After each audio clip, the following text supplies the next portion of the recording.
Bienvenue au Gamma Podcast. Ici Dave Powell pour vous parler de plusieurs aspects dans l'entraînement, soit la force, la performance, la nutrition, la récupération et encore plus, le tout dans un environnement éducatif et propice à de nouvelles découvertes. Sur ça, bonne écoute.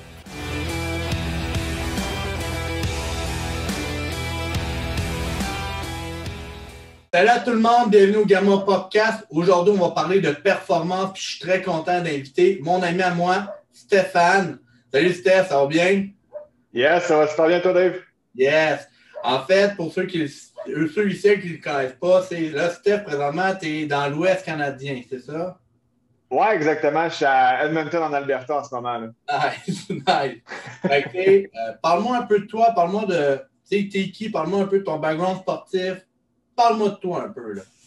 All right. Tu l'as dit, écoute, je m'appelle Stéphane, puis en ce moment, dans le fond, je me spécialise vraiment en performance, plus spécifiquement chez les sportifs récréatifs. Fait que moi, j'appelle ça les MVPs de ligue de garage, là. Donc, écoute, les boys qui veulent continuer de performer à la fin de leur vingtaine, trentaine, puis pour le restant, en fait, de leur vie, dans le fond, le monde qui ne se retrouvait pas en entraînement à travers tout ce qui est plus bodybuilding, powerlifting. C'est ça, je trouvais, il n'y avait pas d'option pour les gens comme moi qui voulaient juste être plus en shape, mais être plus performant. Fait que je me suis dit, go, faut qu'il y ait quelqu'un qui offre ça. Puis c'est ça que je fais maintenant. Je me spécialise vraiment là-dedans. Là. Côté background, écoute, depuis ma jeunesse, j'ai touché à peu près à tout ce qui se fait comme sport.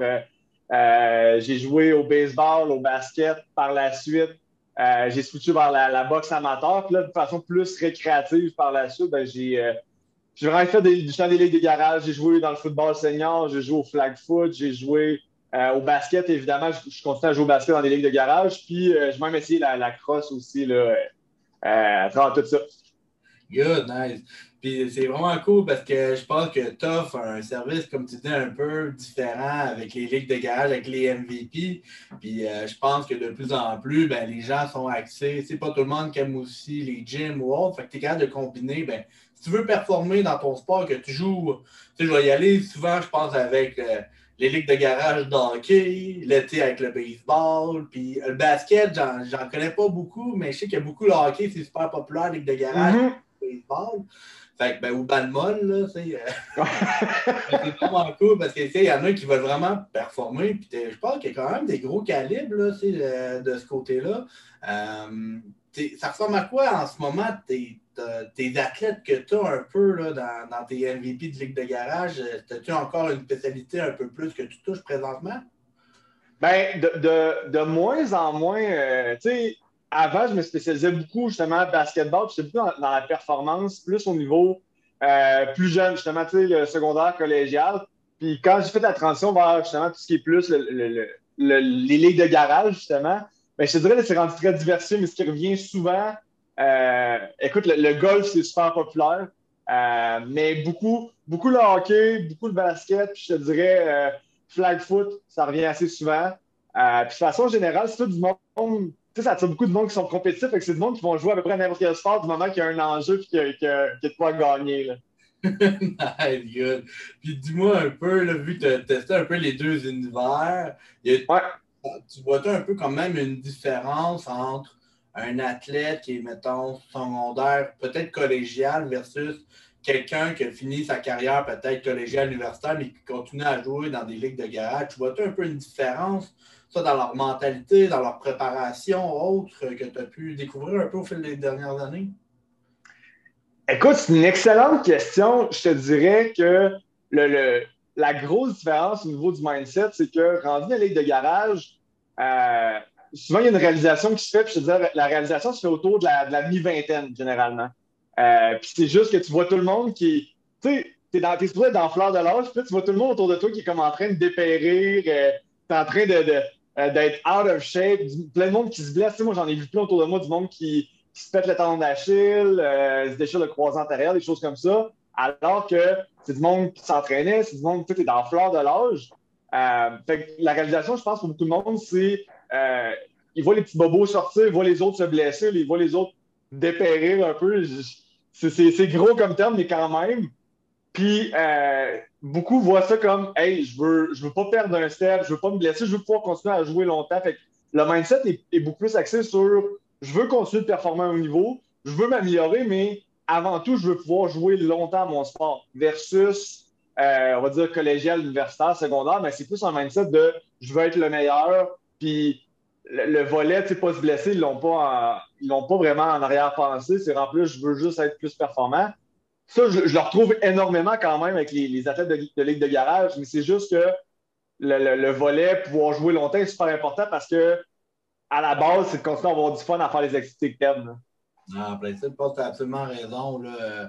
Tu sais, je me sens vieux, mais je ne suis pas vieux, là, mais souvent, mettons, ouais, il y a un nombre de fois, je me suis fait inviter pour jouer au football là, dans des ligues de garage, mais j'ai souvent hésité de dire ah, je ne sais pas si j'embarque, quoi. Fait que j'ai toujours comme décliné là pour comme pour pas me blesser pour la suite des choses, mais je pense que quand on regarde un peu le hockey, souvent, mettons, il y en a qui vont jouer dans des ligues de garage qui ont quand même beaucoup de blessures, mais qui là, ils veulent continuer à jouer, mais justement, ils ne sont plus dans un mindset de mettons, à l'université, on va gagner la N banderole ou collégiale. Bon, OK, je peux aller à un niveau pro, etc. Puis là, ben, ils veulent du plaisir pendant peut-être encore une vingtaine d'années. Puis peut-être même jouer éventuellement avec leurs enfants, c'est dehors. Mais s'ils évitent les blessures, ben, comme tu dis, ils peuvent jouer beaucoup plus longtemps, puis peut-être avoir plus de fun aussi, puis éviter les blessures, je pense que c'est un point super important. Puis quand on est jeune, dans les fringales, on ne pense jamais à ça. On est à tout pour, jouer sur le terrain, jouer toutes les minutes qu'il faut. Fait que, non, c'est vraiment cool.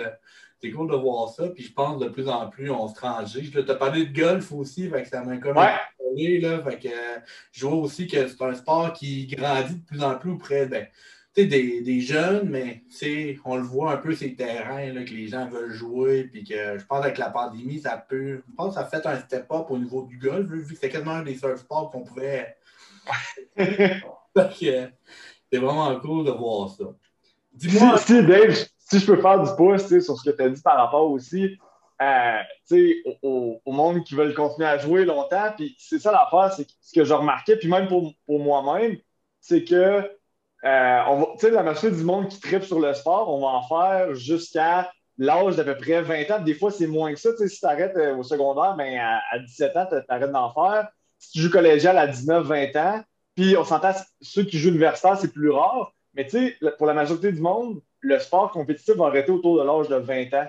Mais il te reste quand même, il te reste 75 à 80 de ta vie là, après ça. Là.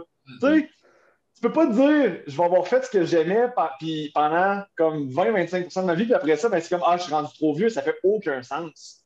Ça fait aucun sens de se mettre ces barrières-là, puis c'est pas parce que justement, tu sais, oui, avec l'âge, tu deviens moins puissant, tu deviens moins rapide, tout ça, mais c'est pas vrai qu'à à 20-25 ans, même 30 ans, t'es plus bon pour rien, là, dans le sens, oui, passer 30-35 ans, à chaque année, tu vas perdre un petit peu de ton explosivité, ta puissance, mais honnêtement, si tu t'entraînes, que ça t'arrange pas de blesser, le déclin n'est pas si gros que ça, puis le monde regarde les stats, puis ils se disent, ah, ben c'est normal. Oui, c'est normal qu'il y ait un déclin, mais le déclin n'a pas besoin d'être super gros. Si tu prends soin de toi, là, puis on le voit dans le sport professionnel, ceux qui investissent beaucoup sur eux-mêmes, qui mettent beaucoup de temps sur leur corps, sont capables de se maintenir à un très haut niveau pendant longtemps. Tu sais, il y a je pense, mettons, au basket, parce que c'est un exemple intéressant où que, il y a beaucoup d'impact au niveau des genoux, des chevilles.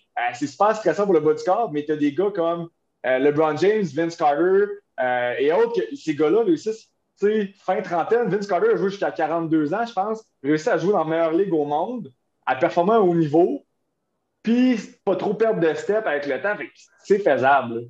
Ah oui, c'est ça. Puis, pas te donner le meilleur exemple, mais des Tom Brady, des LeBron James, au hockey, les gars, il y en a encore qui jouent, même ils commencent à devenir vieux, mais Ovechkin puis Crosby, c'est des joueurs encore qui sont encore beaucoup de temps à la glace, puis tu vois qu'ils sont capables de faire encore une grande différence pour leurs équipes. Puis, je pense pas que leur qualité de jeu diminue, peut-être un peu leur côté athlétique, mais même rendu là, tu le vois quasiment pas parce qu'ils investissent tellement sur eux autres que c'est fou à quel point ils sont capables de jouer extrêmement longtemps. Là.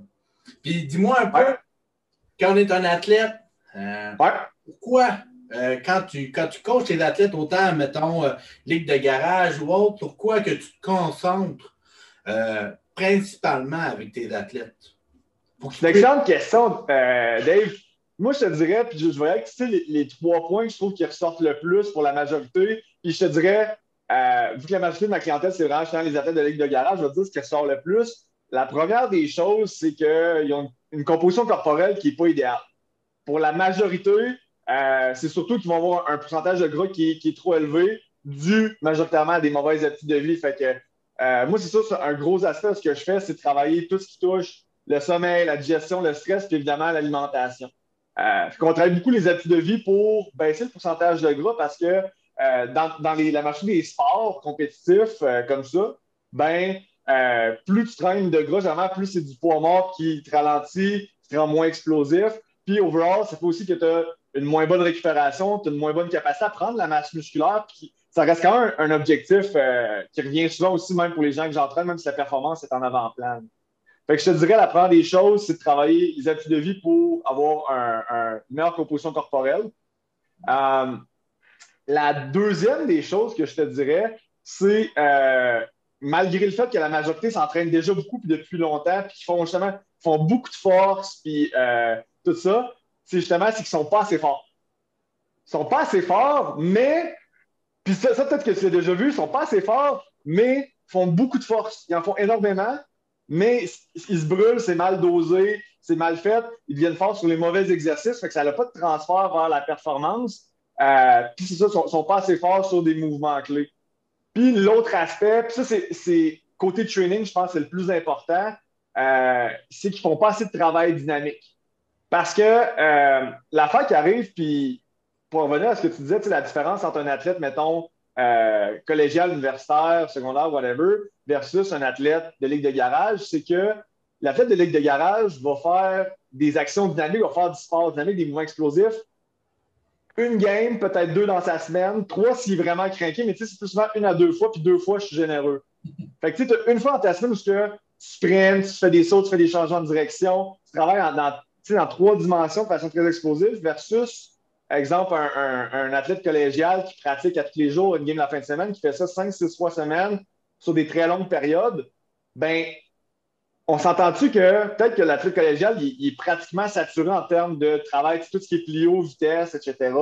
Peut-être en faire un petit peu de haute qualité à l'entraînement, mais pas tant que ça, versus l'athlète de ligue de garage, que lui, c'est minime dans sa semaine. Fait que l'athlète de ligue de garage, il faut qu'il passe plus de temps à faire des sprints, faire de la plio, travailler dans tous les plans anatomiques, travailler dans toutes les dimensions pour être plus explosif, être plus rapide, puis juste mieux bouger en général. Fait que c'est une grosse partie euh, parce que beaucoup des gens que j'entraîne, c'est du monde qui s'entraînait déjà depuis longtemps, mais comme je te disais, ce qu'ils faisaient, c'est ce que tu vois dans les gyms, là, c'est ils font squat, bench, deadlift, ils font de la grosse muscu, ils font j'utilise beaucoup les machines, mais ils font des machines, ils font pratiquement rien de dynamique, c'est tout très stable, très lourd, très lent. Là. Ouais, puis je pense que tu le dis aussi, tu sais, si tu veux vraiment performer dans ta ligue de garage, ou même l'été, là, je vais y aller avec le golf parce que tu en as beaucoup, mais de plus en plus qu'on s'approche de la méthode de la saison, il faut que tu restes quand même très spécifique dans tes mouvements. Fait que Mm-hmm. au golf, ça peut être juste avec les rotations aussi, mais avoir une stabilité au niveau du corps, etc. C'est pas juste en faisant des bras que genre, tu vas donner plus rapide, ta balle va aller 20 verges plus loin ou simplement, mettons, tu fasses des triceps et des biceps et du chest, tu vas patiner plus vite sur la glace, là, ça au contraire. Là. Fait que je pense qu'il y a quand même le côté spécificité de la chose que souvent quand on est un athlète, on y pense, ben, athlète de ligue de garage, on n'y pense pas à ces sphères-là. Je me dis, au moins, il bouge dans un gym, mais Exact. le step-up de dire est-ce que je joue dans une ligue de garage, exemple, faible ou plus avancé, mais là, ça va être là-dessus que tu vas devoir comme, faire tes preuves aussi au gym, là, de dire, OK, ben, peut-être que je devrais avoir un encadrement peut-être plus spécifique ou avoir des entraînements plus spécifiques en lien avec mon sport, malgré que j'en ai fait déjà pendant X années, là, avec le collégial puis le secondaire. Tu as Mm-hmm. eu aussi des problèmes. Euh, des fois de baisse de motivation, de dire, ben regarde, parce que souvent, je pense qu'il y a le nouveau mindset de savoir que, bon, si je joue dans une ligue de garage, ça ne m'importe plus, ça n'a plus autant la même valeur.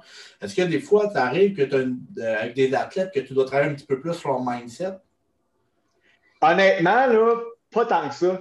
Pas Nice. tant que ça. Puis je pense parce que rendu quand les gens viennent me voir, puis ça revient souvent quand je joue avec le monde, c'est comme, je leur demande, ça faisait combien de temps que tu attendais un peu pour prendre action, puis ça fait combien de temps que tu pensais à ça, puis pour la majorité, c'est du monde, ah, ça fait longtemps que je te suis, je trouve ça vraiment intéressant, puis il y a tout un petit élément déclencheur qui fait qu'ils font, OK, là, je passe à l'action aujourd'hui. Mais non, la motivation, c'est rarement un problème, je pense.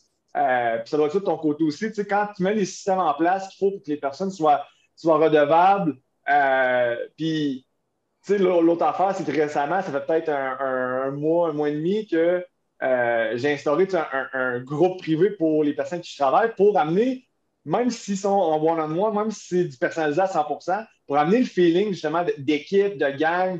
Puis, tu sais, on a des petites compétitions à l'interne. Tu sais, moi, chaque semaine, il y a les MVP de la semaine en fonction de l'assiduité, puis des performances, puis des résultats. Fait que tout ça, je pense, ça amène des aspects intéressants qui fait que le monde sont super assidus, là.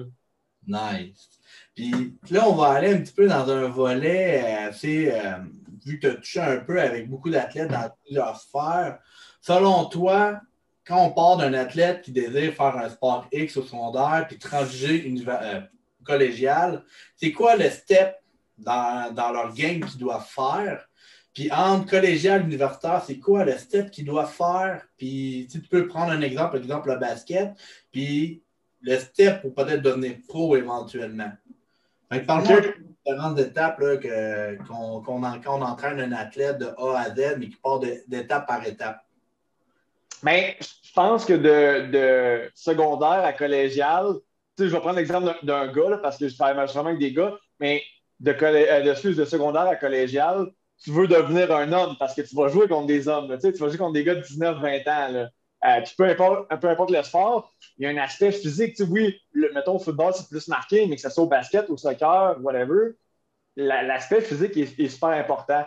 Puis à ce moment-là, je te dirais, pour faire la transition et être performant, je pense que ça va se passer beaucoup à travers du travail de force, puis de la musculation de grande qualité pour être plus fort parce que généralement, à ce moment-là, tu n'as pas un gros background d'entraînement. Tout ce que tu vas faire va être justement ultra dynamique. Fait qu'il y a beaucoup de gains à aller faire juste en augmentant la force. Puis, comme je disais tantôt, tu n'as pas besoin d'en faire une tonne, mais tu as besoin d'en faire. Puis, à travers tout ça, d'un côté, tout ce qui est plus dynamique, les sprints, les sauts, ben, d'en faire un peu, mais de travailler très qualitatif, puis juste de vouloir amener la technique à un autre niveau pour que ça soit super sharp côté mouvement. Je pense que ça serait vraiment ça le step à prendre. Là. Nice, nice. Tu sais, je pense qu'il y a beaucoup de hard work. Il y en a qui sont juste talent brut, mais tu sais, des fois, il faut aussi step up, même si tu es un talent brut, même continuer à step up ta game pour justement arriver à devenir pro là, éventuellement. Mm-hmm. Donc, non, c'est nice d'avoir aussi la perception des autres. Puis, tu sais, je pense que tu parles beaucoup aussi de travail dynamique, etc. Puis, je pense que quand on est dans la performance, c'est sûr que moi, je suis dans une performance quand même assez très statique dans la force. Ouais. Mais tu sais, mettons, mais on a quand même des sports de force, par exemple comme le strongman, qui était assez dynamique aussi. Ouais. Aujourd'hui, les gars sont vraiment à shape. Ils ont quand même encore des épreuves de force statique, mais la plupart, c'est tout le temps dynamique. Selon toi, c'est quoi les 3 must exercices que tu préfères mettre pour justement travailler ou améliorer les mouvements dynamiques? Fait que ça peut être en hauteur, en longueur. Mais okay. C'est quoi tes 3 must exercices que tu préfères le plus? Le numéro 1, c'est vraiment le sprint. Il y a rien, je pense, en termes d'exercice qui peut matcher le sprint parce que c'est là que tu vas chercher tes plus gros outputs en termes de force peak, là, la peak force que tu vas appliquer. C'est là que tu vas aller chercher le plus. C'est la plus grande stimulation que tu vas aller chercher au niveau du système nerveux. Puis c'est là que tu vas aller chercher le plus de tension au niveau de tes tissus mous, au niveau de tes tendons. C'est là que tu vas aller chercher un max de tension. Fait qu'il n'y a rien qui va t'amener des gains aussi énormes que le sprint, autant en termes de vitesse, de power, mais même au niveau de la force. Moi, je le vois souvent du monde qu'on baisse énormément le volume de muscu et de force, mais tu te mets à intégrer des sprints, voire même des sauts. Puis leur force, elle augmente incroyablement parce que justement, la stimulation du système nerveux est tellement haute qu'après ça, ils deviennent tellement efficaces pour des exercices de force. Puis ça, tu vas le voir fréquemment, des excellents sprinters ou du monde super explosif, vraiment en termes de mouvement dynamique. Ils ont presque jamais fait de muscu de leur vie, mais ils arrivent dans le salle d'entraînement, puis écoute, ils lèvent des charges que juste des gens expérimentés peuvent lever parce que leur tissu, leur système nerveux est tellement efficace, ils sont capables de déployer de la force, peu importe le contexte. Ouais. Quand tu parles de sprint, exemple, 20 verges, 40 verges, 100 verges, 100 mètres, 400 mètres, tu as un range ou peu importe où tu vas vraiment doser par rapport au nombre de distances à parcourir.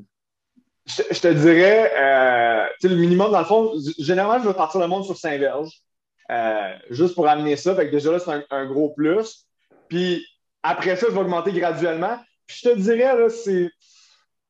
Tu sais, vu que je travaille online, là, c'est bien, bien rare que je vais aller en haut, mettons, de 30 verges. Parce qu'en haut de ça, surtout pour quelqu'un justement qui est plus dans les récréatifs, en haut de ça, le output que tu vas aller chercher, la stimulation que tu vas aller chercher versus le risque, tu sais, le risk-reward ratio, il n'est pas tellement excellent. Puis vu que je ne suis pas là, justement, puis que les gens ne sont pas nécessairement toujours bons pour gager leur niveau de fatigue, gager s'ils sont sur le bord de se faire mal, mais j'aime mieux garder ça plus safe. Fait que je te dirais entre 5 et 30 verges, mais quand je suis avec du monde, mais des fois, ça peut monter plus que ça. Mais je te dirais pour la majorité des gens, à moins d'être un athlète et un sprinter d'élite, je pense pas qu'il y ait nécessairement de bénéfice tant que ça aller au-delà de 60 verges pour la majorité des gens. Nice. Fait que c'est ça. Good. Puis sur quoi que tu te bases, mettons, pour améliorer ton sprint? Justement, tu veux être un athlète qui, tu sais, il faut améliorer son sprint. Il joue au hockey ou il joue au football, même au basket. C'est sur quoi tu vas mettre tes éléments clés pour améliorer son sprint? Tu parles en termes, mettons, tout ce qui est plus technique ou. Ouais, ben, ça peut être technique, ça peut être sur le terrain, exemple, Baké travailler sa plio, ça peut être aussi sa force. Fait que c'est sur quoi? Mettons, on va dire que tu as un athlète qui fait 5 secondes aux 40 verges, qui est quand même pas si pire, ben, correct, mais tu veux l'amener à peut-être faire du 4-7, 4-8, tu sais, pour 40 verges. C'est quoi les steps que tu vas faire pour le progresser là-dedans? Le premier step, je pense, c'est celui-là le plus facile. Je suis sûr que tu me vois venir, mais c'est la composition corporelle. Euh, tu sais, je donnais l'exemple à quelqu'un la semaine passée. Pour illustrer la composition corporelle, c'est deux choses. OK? Imagine, tu as une voiture et tu as une remorque. Fait que tu as deux choses que tu peux faire pour améliorer à quel point ton char va aller vite. C'est soit tu peux grossir le moteur dans le char ou tu peux domper la remorque et tu peux avoir une remorque plus petite. Fait que la remorque, c'est ton gras. Le moteur, c'est vraiment ton muscle. Fait que, moi, je me dis, le plus facile, c'est de travailler ses habitudes de vie pour que ta remorque soit la plus petite possible. Ouais. Puis après ça, ben, tu améliores ça pour aussi avoir un plus gros moteur, pour avoir un plus gros potentiel de force, avoir un plus gros potentiel au niveau de ta puissance, ta vitesse. Donc, ça, c'est le premier step, puis je trouve que c'est celui qui est. Ben, c'est le plus facile sur papier. Après ça, c'est de changer des habitudes chez les gens, mais je trouve que c'est le plus facile parce que tu n'as pas besoin de forcer pour le faire, tu as juste besoin de créer les meilleures habitudes. Non, ben, Après ça, la deuxième des choses, comme je disais tantôt, la majorité des gens ne sont pas nécessairement assez forts. Fait que je te dirais que j'augmenterais la force. Puis il y a des exceptions, mais la majorité des gens, à moins d'être un athlète, genre un freak, généralement, d'augmenter beaucoup ta force, ça va t'aider beaucoup sur les bons exercices, puis un bon dosage. Ça te permet d'être, surtout en début au niveau de l'accélération, ben c'est ça qui va t'aider beaucoup à partir puis être plus rapide dans les 10-20 premières verges. Puis je te dirais après ça, ben c'est ça, c'est d'intégrer du travail dynamique, des sauts, des choses comme ça qui vont t'aider peut-être à être plus rapide, explosif vers peut-être ta deuxième moitié de 40 verges. Là. nice. Puis là, justement, ça m'interpelle quand on parle de force, là, mais c'est quoi les exercices que tu mets au gym pour augmenter leur force principalement? T'en as-tu deux, trois qui te viennent en tête que tu utilises régulièrement? Je m'adapte vraiment à chaque personne. Moi, ça, c'est une affaire quand j'évalue quelqu'un. Tu sais, je fais même si c'est online, la personne a un screen complet à faire. J'analyse des vidéos pour voir les points forts, les points faibles au niveau de la mobilité, la stabilité. Je regarde beaucoup les leviers aussi. Tu sais, un peu comme toi, tu ferais probablement pour choisir le stance de squat, si tu fais un high bar, un low bar, un deadlift sumo, etc. Tu sais, j'analyse vraiment ça pour voir la personne, c'est, tu sais, elle a-tu un tronc court, des longues jambes? Je te dirais, genre, le trois quarts du temps du monde qui sont plus un truc athlétique vont avoir des longues jambes, là. C'est assez typique, je te dirais. Fait que, vont avoir besoin, exemple, tout ce qui est plus au niveau des patterns de squat. Puis pour moi, pattern de squat, c'est comme triple flexion, triple extension au niveau du bas du corps. Fait que ça peut être autant bilatéral qu'unilatéral. Mais je vais toujours aller vers de quoi qui va amener un biais plus vers un peu le quad parce que c'est du monde qui va être dominé au niveau des hanches, généralement. Euh, je dirais pour la majorité, ça, parce que ça va être, comme je te dis, la majorité sont relativement grands ou vont avoir des longues jambes par rapport au reste de leur corps.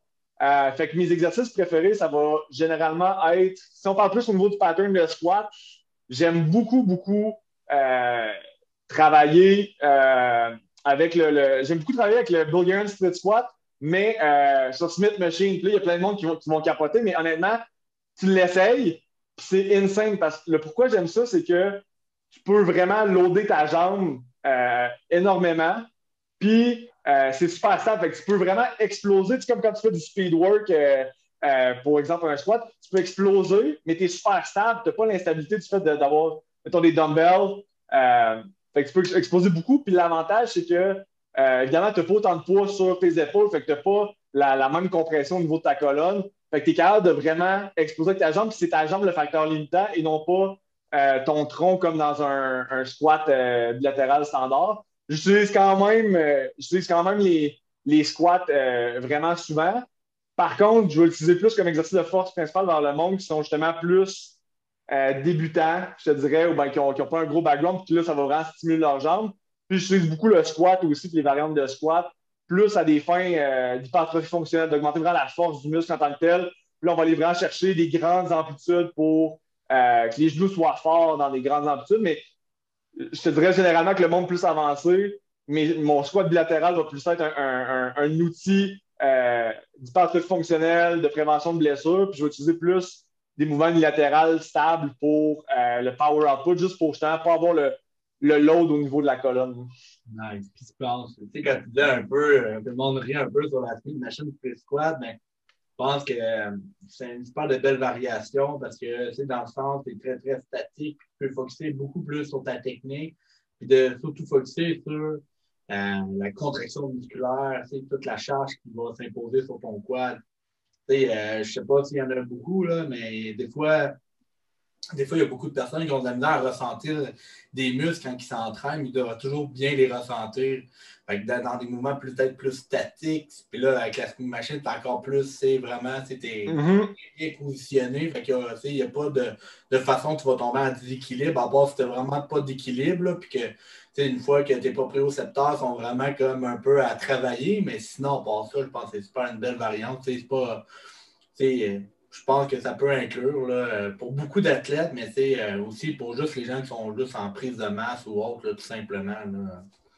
Ouais, puis, tu sais, ce que je trouve, moi, ce que j'aime vraiment à cette variante-là aussi, c'est que je vais souvent, tu sais, avec le monde, qui sont plus avancés, je vais travailler, on va tester vraiment des charges plus max, si on veut. Ben, des charges max, même pour 3, 4, 5 reps.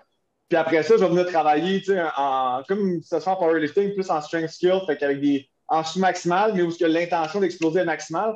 Ce qui est nice avec le Bulgarian Split Squat sur Smith Machine, c'est que en sous-max, moi, je demande si tu veux vraiment exploser, imagine que tu veux sauter, puis tu vas chercher vraiment une extension de la cheville aussi. Fait que l'affaire qui arrive, c'est que oui, c'est moins drainant au niveau du système nerveux, mais en plus, je vais chercher vraiment une triple extension. Puis, tu n'as pas non plus la décélération à la fin du mouvement. Tu sais, mettons, tu squattes le plus explosif possible. Ben, même si tu finis explosif, reste que ton corps, lui, va t'avoir freiné vers la fin pour pas que tu te déboîtes les genoux, les hanches. Tandis que là, avec l'extension, c'est vraiment lourd, mais tu finis en extension, fait que tu as une moins grande décélération, fait que tu produis plus de puissance aussi dans le mouvement. En plein ça. Non, je pense que c'est un super de bon conseil. Là, on a parlé du sprint. Mais exemple, les athlètes qui veulent améliorer leur saut en hauteur, c'est sur quel élément tu vas te baser pour permettre à l'athlète de sauter plus haut? OK. Fait que le premier élément, composition corporelle. Je ramène ça, mais tu sais, c'est vraiment ça. Dans tous les mouvements dynamiques, tu joues contre la gravité.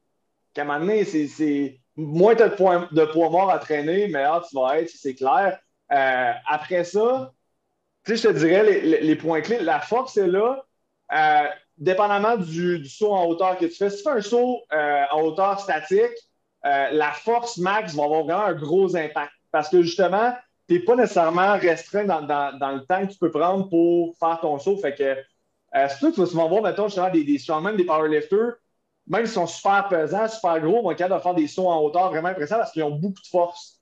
Euh, Par contre, du moment qu'on inclut, tu veux sauter plus haut, mais dans un contexte dynamique, dans le game, ou un max vert, ben là, ta force max, oui, c'est important parce qu'elle va te permettre d'augmenter ton saut vertical sur place, qui a le potentiel d'améliorer ton saut max avec élan. Mais tu sais, là, on commence à extrapoler pas mal.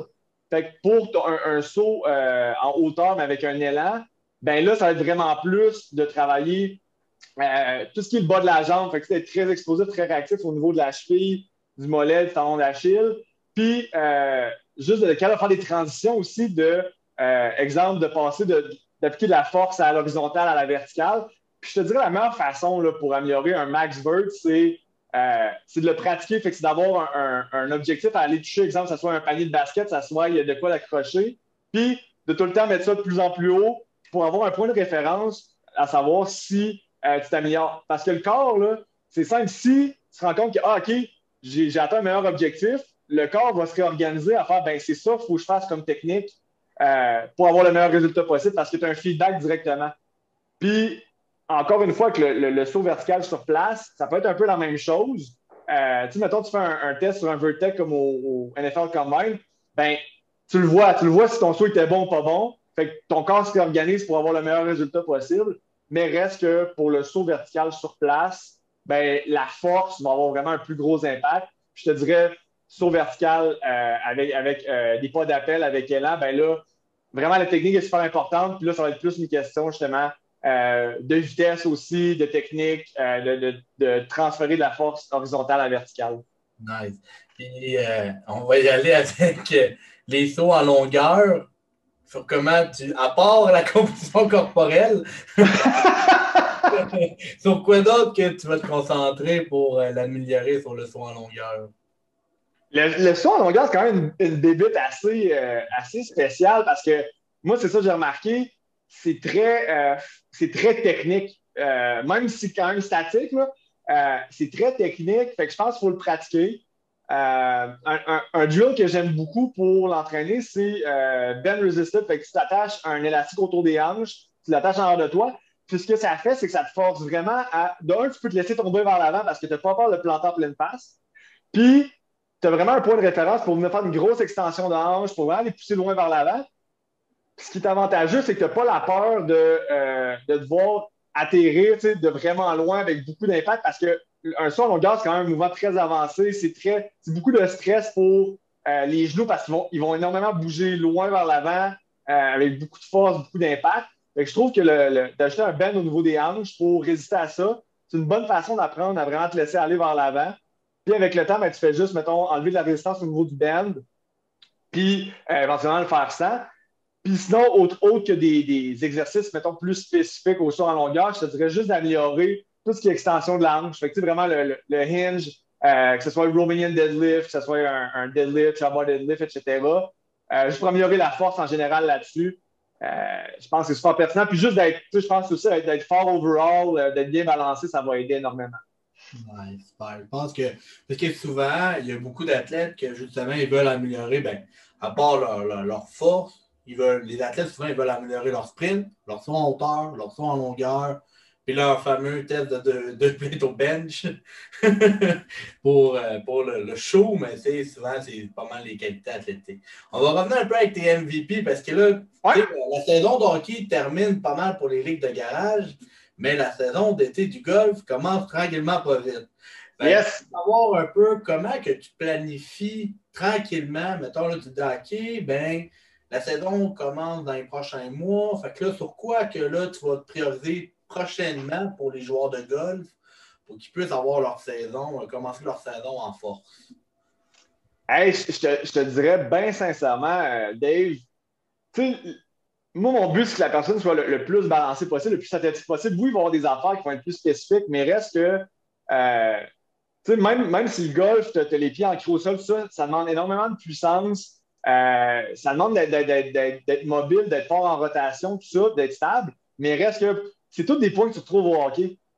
Puis, tu Ouais. sais, la puissance rotationnelle, la puissance au niveau des jambes, des hanches, c'est quoi qui revient beaucoup. Fait que si la personne, mettons, n'est pas prête, là, ben, ça après sa saison de hockey n'est pas prête pour sa saison de golf, ben moi, j'ai pas fait ma job à quelque part parce que, tu sais, quand je travaille avec quelqu'un, c'est que le but, c'est que la personne soit justement la plus complète possible.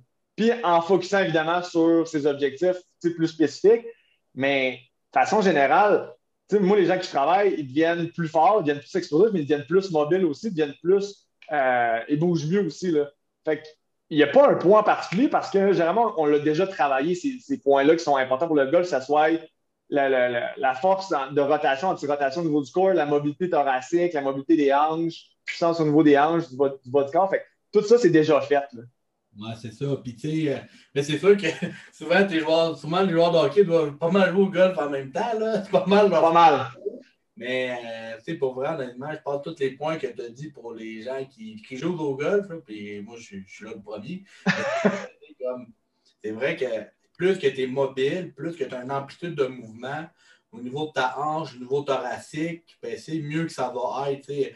Moi, je sais que j'ai une problématique à cause de mon chest, il est trop gros. Fait que, souvent, ça va me nuire dans ma rotation, mais il faut quand même que je travaille. Je peux quand même travailler encore des certaines amplitudes de mouvement qui vont faire en sorte que quand tu vas soigner ta balle, elle peut aller encore plus loin, travailler un peu sur être plus précis, etc. Là, après ça, il y a Mm-hmm. les techniques du golf que quand je regarde les golfeurs le dimanche, j'ai trop juste comme comment vous faites, mais Ah, mais je suis pas mal sûr quand les autres, ils doivent squatter 650 livres, ils se disent la même affaire. ouais, c'est ça, ouais. J'ai pas encore vu un DM de Tiger Woods de me demander comment tu fais pour squatter ça. J'attends, j'attends ça avec impatiemment. Mais non, c'est super nice. On va embarquer un peu plus dans des petites questions un peu plus personnelles. Je veux savoir un peu, parce que tu es un grand amateur de basket, c'est pas mal ton sport Yes. que tu as joué pendant pas mal des années. Ouais. Pour toi, c'est qui le meilleur joueur de basket? Ah, mais là, attends un peu, là, il faut plus Présentement de. et all time. OK. Et, euh, oh mon Dieu, un meilleur joueur de basket en ce moment. Puis, en ce moment, je suis ça quand même de loin. Là, on s'entend quand. Je pense que c'est ça, quand tu as une entreprise, la majorité de ton temps, de tes efforts, c'est. Tu n'as pas tant le temps de passer 2h30, 3 heures devant une game de basket.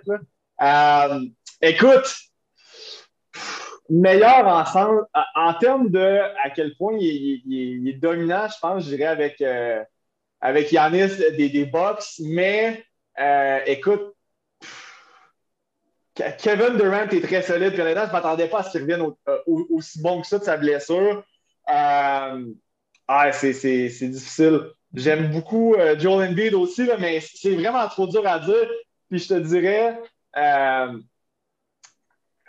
OK, pour répondre à la question de meilleur joueur, mettons, de tous les temps, en termes de skills de sa carrière, puis comme je dis, en termes d'être complet comme joueur de basket, je dois y aller avec vraiment LeBron James. Par rapport, comme je te dis, tu le mettrais à n'importe quelle époque, c'est sûr que ça serait lui le meilleur. Par contre, moi, je pense que pour le débat du GOAT, du greatest of all time, je pense qu'il faut que tu rapportes ça en termes d'époque. Parce que chaque époque est différente, puis le style de jeu est différent, les outils sont différents. Puis tu ne peux pas dire que un gars qui joue dans les années 80, ben, il serait pas bon aujourd'hui. C'est sûr parce que c'est pas les mêmes règlements, c'est pas le même style de jeu, c'est pas la même réalité pantoute, mais tu prends ce gars-là, puis tu lui laisses le temps de s'adapter, ben, il serait autant dominant aujourd'hui.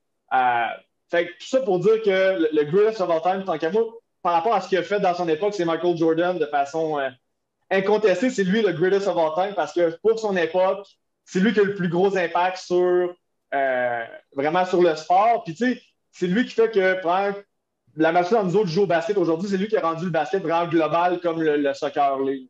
Fait que pour moi, c'est lui le greatest of all time. Nice.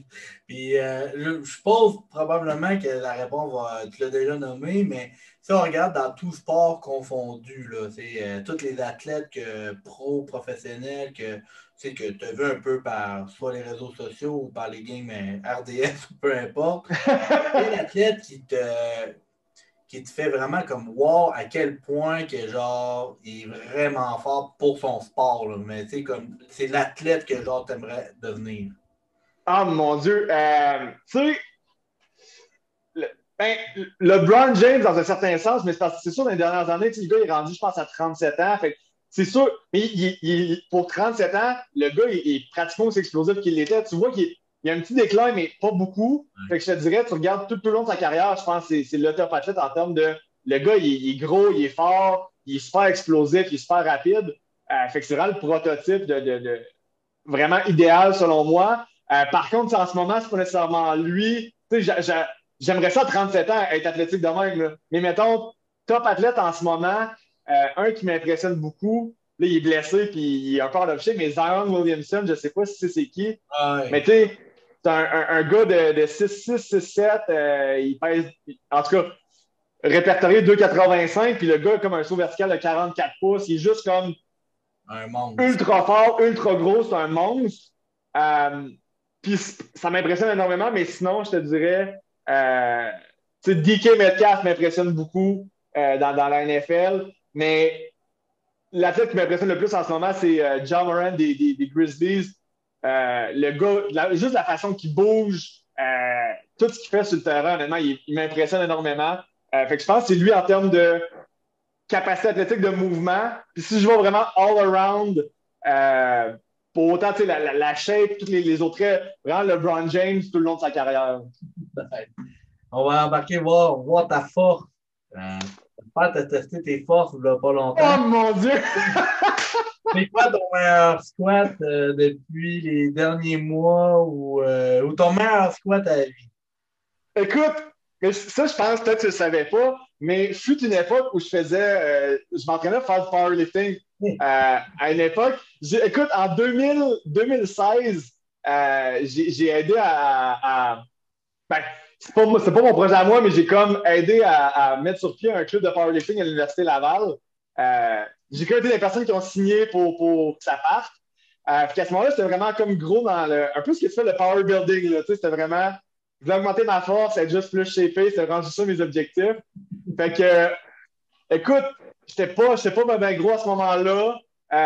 Fait que je devais squatter comme 2 fois mon poids de corps. Fait que, tu sais, je pense que je faisais 180, puis je squattais genre 3,65 à peu près. Là, dans ces ranges peut-être un peu plus. Là, je ne sais pas tant que ça, mais un RM. Bench, écoute, euh, c'est plus genre à bencher, genre du close grip, incline, des trucs de même. Parce que j'en fais pas beaucoup. C'est quoi Mais dans je te dirais, le non, mais je pense, mettons, mon meilleur. Écoute, quand je benchais plus lourd, je te dirais, mettons, peut-être un 2,25 close grip x 5 reps, genre que je faisais quand je mettais plus d'efforts là-dessus. Puis deadlift, écoute, ça fait longtemps. 4, écoute, j'essaie de calculer dans ma tête, peut-être comme je faisais 4,25 fois 3, 4,35 fois 3 peut-être. C'est bon, ça, pour un gars qui a joué au basket toute sa vie, là, c'est bon, ça. Puis, Ah, puis honnêtement, tu sais, je m'entraînais avec le recul, je regardais ça, j'étais comme j'aurais pu être tellement plus fort, mais c'est parce que je m'entraînais beaucoup, je sens qu'un mindset de. Tu sais, je faisais du power building, je m'entraînais beaucoup avec un mindset de genre, tu sais, échec musculaire, tout le temps aller genre ball to the wall, tout ça en bout de ligne, tu sais, comme moi, que sur tes mouvements d'assistance, c'est correct, là, mais quand tu fais tout le temps ça sur squat, bench, deadlift, puis à chaque fois que tu fais une variante, c'est comme tout le temps dans le tapis, puis proche de l'échec, tu fais juste comme. puis, selon toi, c'est quoi le MOS au niveau de la récupération que tu suggères aux athlètes? À part, mettons, la nutrition et autres, là, mais c'est genre un truc de récupération que tu conseilles fortement faire. Mais évidemment, tu sais, dans la base, je pense que tu voulais peut-être dire ça, tu sais, le sommeil, moi, c'est comme c'est non négociable. Là. J'en suis gossant, mais je pense que c'est comme la chose qui a le plus gros impact. Puis, tu sais, tu le vois automatiquement, une semaine que tu dors mieux, tout va mieux, tu sais, tes performances sont meilleures, tu es bien plus explosif. Puis, à l'inverse, tu sais, les semaines que tu dors moins bien, moi, je le vois surtout quand tu fais des mouvements dynamiques, tu sais, ces semaines-là, c'est comme, ah, tu te sens lourd, tu sens que tu rebondis pas vite au sol, tu sens que tu cours lentement, tu as mal les tendons, tu sais, c'est comme, pour moi, le sommeil, c'est non négociable. Puis, mettons, si on sort de la grosse base, tu sais, parce que sûrement que toi aussi, tu travailles devant, la nutrition, le sommeil, etc. D'un truc concret que tu peux faire, je pense, c'est juste le mouvement général. Puis je trouve que même les athlètes compétitifs n'ont jamais autant pratiqué, sont jamais autant entraînés, mais n'ont jamais aussi peu bougé. Autrement dit, le monde, on dirait qu'en dehors de leur séance d'entraînement prévue puis structurée, ne bouge plus. Tu sais. C'est rare que le monde va faire je vais aller faire du vélo avec mes chums cette journée-là, je vais aller prendre une longue marche. On le voit plus tard. Je te dirais justement, tu sais, dans la mi-fin vingtaine, je vais aller faire un hike en fin de semaine. Mais encore là, le monde, à tous les jours, vont s'entraîner, mais ils ne sont pas actifs en dehors de ça, ne vont pas marcher, vont prendre l'ascenseur à la place des marches, des niaiseries de même. Fait que moi, je dirais juste de bouger plus, mais de façon, tu sais, sans but précis. Là. Puis j'aime beaucoup utiliser le 10 000 pas par jour juste pour comme rajouter du mouvement dans la journée parce que c'est ça ultimement qui va venir faire circuler ton sang, faire pomper un peu ton cœur, lubrifier tes articulations. Fait que tout ça, tu sais, ça amène, je veux pas, ça fait circuler les nutriments dans ton corps, ça fait bouger tes articulations. Je pense que c'est la meilleure affaire pour récupérer juste de bouger tout le long de la journée. En plein ça, je pense que je le dis souvent aussi, c'est bien beau faire des bains de glace ou faire des massages là, etc. Mais je pense de faire de l'active recovery, c'est sans but précis, ça va juste comme t'aider. Tu vas aussi profiter aussi de plus de ton mode de vie d'athlète aussi que tu sois, peu importe quel athlète que tu sois collégial ou secondaire ou dans une ligue de garage, quand tu as un but précis, je pense que c'est important d'axer sur la récupération. Pour toi, même si on parle de chèque corporel, puis je sais que c'est à quel point c'est important, puis je pense aussi que je l'amène dans mon côté powerlifting, powerbuilding, aussi à quel point c'est important. Mais si on y va à l'inverse, c'est quoi le meilleur cheat meal? Oh! Pour moi, là? Ouais, pour toi. Ah, my God! Écoute, c'est tellement comme les pires affaires que tu peux manger pour côté récup, mais j'aime vraiment beaucoup tout ce qui a des frites, OK? Puis, il y a peut-être 3 semaines, un mois, j'ai mangé les meilleures frites de ma vie dans un restaurant qui s'appelle le Woodwork. Je me suis commandé un tartare. Le tartare était vraiment écœurant, mais les frites qui venaient avec ça, c'était comme des frites euh, genre ail et parmesan, là. C'était croustillant. Je sais pas, c'est incroyable, mais vraiment un gros gars de frites. Par contre, c'est ça, tu sais, j'en mange pas. Genre, frites dans l'huile, c'est vraiment très, très rare. Fait que je m'en fais souvent, je fais souvent dans des frites au four maison, des patates, des trucs de même, parce que j'aime vraiment ça. Puis sinon, gros fan de burger aussi. Là. Le conseil, t'es pas encore allé au Five Guys. Écoute, non, ça, là, du moment qu'il y en a un, c'est sûr, je vois quand j'avais fait un stage de 4 mois aux États-Unis, puis dès que j'allais en ville, là, écoute, c'est sûr, j'arrêtais au Five Guys. Là. Je me dis, chance qu'il n'y en a pas à Québec. Ah, mon Dieu, non, oublie ça, oublie ça. Non, good. Puis le meilleur conseil que tu donnes, ben, deux. Un, le meilleur conseil que tu donnes pour les jeunes athlètes qui veulent progresser. Puis ton meilleur conseil aussi que tu donnes pour les MVP de Ligue de garage qui veulent progresser aussi dans leur sport. Fait que, ça peut être le même conseil, mais c'est deux conseils sinon pour chaque personne. Vas-y, je te laisse aller là-dedans.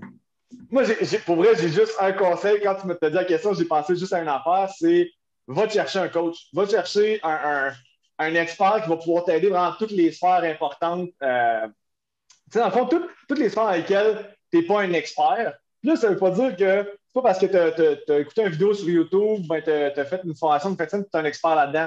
Va chercher un expert qui a des années d'expérience, qui va t'aider avec, ça peut être un ou plusieurs experts, mais au niveau de ton training, au niveau de ta nutrition, puis toutes les autres parties de ta vie, que ce soit sommeil, récupération, toutes les sphères de ta vie que tu vas améliorer, tu vas avoir un coach là-dedans pour t'aider avec ça. Parce que moi, je le vois, un coach en quelques semaines, quelques mois peut t'amener des années de résultats.